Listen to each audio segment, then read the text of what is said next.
Hey everyone, welcome back to my channel. Welcome back to another video. Today I'm going to take you a little bit in depth on how I actually use my planner to get through the day and really try to be as productive as possible. So if you're new here, make sure to hit that subscribe button so you don't miss any of the fun. And if you're returning, welcome back. I'm so thankful and appreciative for your support and cannot wait to show you what I do. All right, let's get started.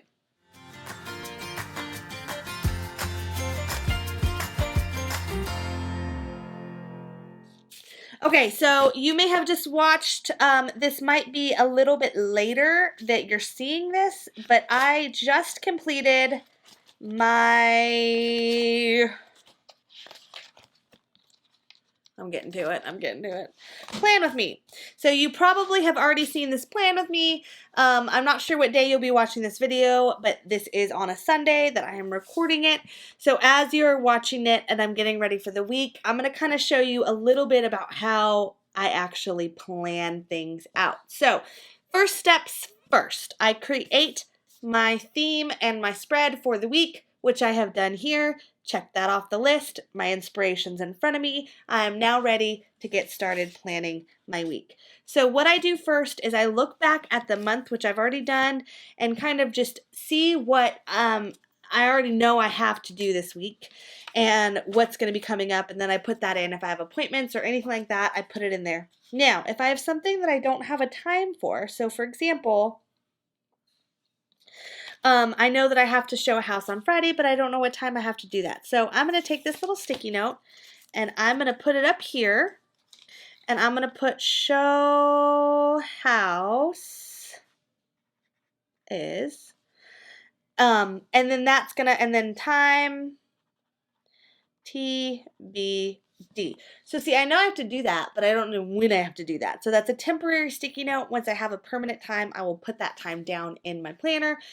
Theoretically, earlier in the week. I'm not going to wait till, Thursday to confirm Friday. I'm going to try to find out more on Tuesday so I can schedule out the rest of the week. But that will be there in order. All right, so now that I know that I have to do that, I also know that on Thursday night, the 23rd, we have our end of year preschool event.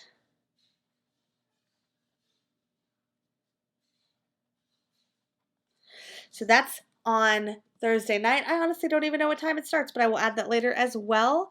And on Wednesday, I know that I have to do a walkthrough of a property. And that will be sometime time to be determined as well because it's kind of dependent on when the movers get there. So I will fit it in as my schedule decides to go for it. So of course I'm going to fill in all the rest of the details before. That's why I'm going to plan that out. But what I normally do is I take a sheet like this because it's really hard for me anyways. If you have a lot to do or you have a lot you need to accomplish, and your days are already pretty busy and there's things that you need to do that are certain kind of repetitive. Maybe they're not repetitive. Maybe they're just, they seem more repetitive. But I generally take a piece of paper and I input the information I need to do on the schedule right here. And then I would convert that to over here where I would put in those details in kind of a larger fashion. So if I know that I need to do my hour of power, which is basically reaching out to people, is basically what that is, then over here I'm going to write down the names of the people that I'm going to reach out to. And so let's just say Darlene.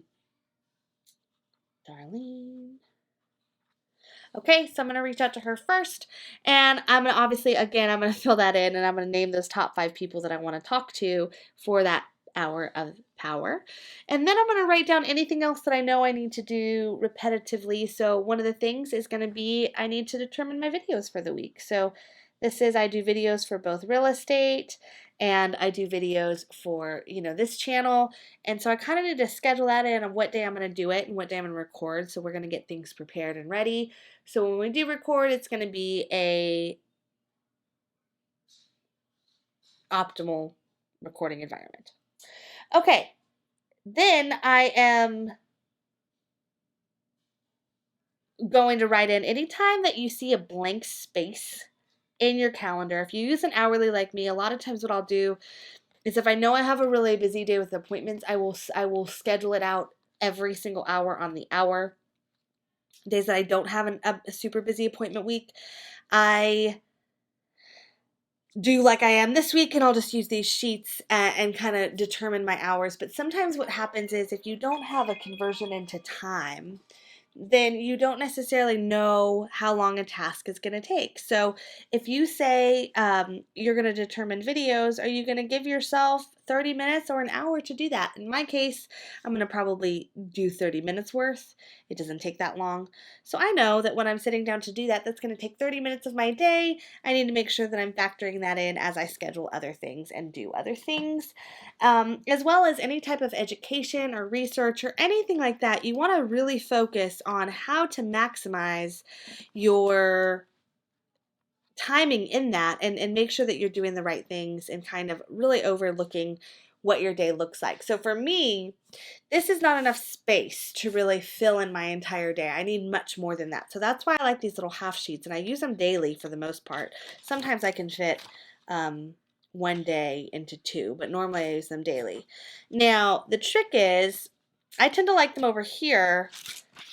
So as I get into Thursday, Friday, I tend to still like to, I kind of pull them out and use them right here. So if you do like a specific kind of sheet, if it's not just a regular, because like even when you flip this over, then this isn't the same. So I don't know, just as a thought. Just as an idea for what you're doing, keep that in mind. But then basically it just helps guide my days so I am very clear in what I'm doing for that specific day. Because if you do try to fill your life out in just one small box, it can feel overwhelming, and maybe you have too much to do, and maybe you don't have enough in the same, maybe some of it isn't as scheduled, so when you're writing it down it feels a little bit more redundant. In this case, I try to keep my appointments in these sections right here. Primarily, if there's a task I know absolutely needs to be done, I will make sure it's in there. But if it's just appointment based, then I like to keep them written down here. And then I take that information and convert it into this task so I know exactly what I'm doing. Now, again, if it feels really busy, then sometimes what I'll do is I will take a sheet just like this and I'll write down these things that I need to do. And then I'll take one of these great little, these are in tons of different planner sticker books. There's some that are in sticky notes. So actually, you could take one like this, which is a sticker,